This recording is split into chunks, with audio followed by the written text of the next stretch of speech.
looked around and I've noticed that people these days are kind of more interested in how to develop themselves financially and in other cases, and they begin to forget about their parents. Their parents become handicaps to their financial success, and then they go drop them at these long-term care homes or senior homes or whatever name people have for them. And basically, they kind of disrespect their elders. They don't really see how their elders are different from them.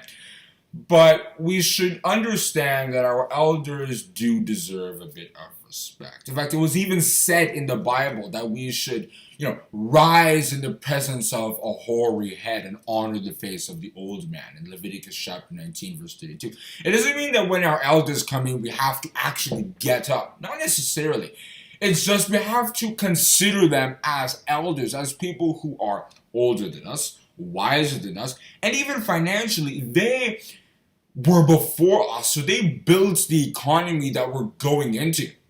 All the business that's booming, the success that everyone's talking about, the reason why we could get to that now in the 21st century is because our elders in the 20th century were there to also work. So we should pay the respect. They've done their job in building the economy. So we have to kind of respect them in that regard. And we shouldn't just throw them into these places where we never see them. We don't call them or do anything like that. No. We should retain that bond that we have with them because we're supposed to see them in a special kind of manner. And if you look at how elders were treated in the scriptures, we can understand how exactly we should go about it. For example, if you look at what Joseph did to Jacob, his father, you see that he actually considered what his father Jacob would need.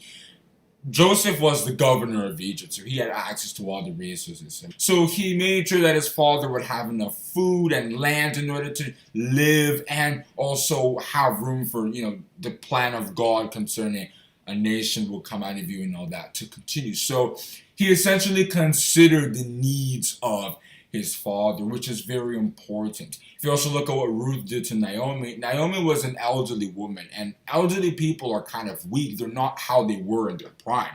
So Ruth catered to the needs of Naomi by not forsaking her. Naomi was destitute. Her husband was dead. Her sons were dead. She had nothing. But Ruth decided that she would cater to her for her needs, and that was what eventually led to the success that she was into. She married a rich man, and she became the great grandmother of King David. And it was also through that lineage that the beloved Son of God, Jesus Christ, came into the world.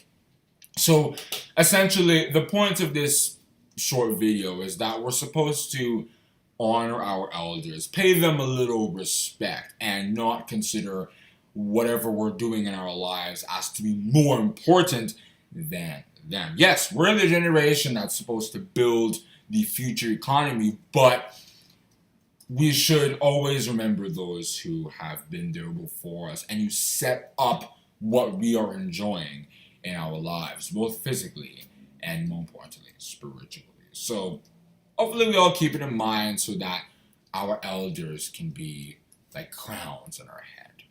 Thank you for listening, and God bless you.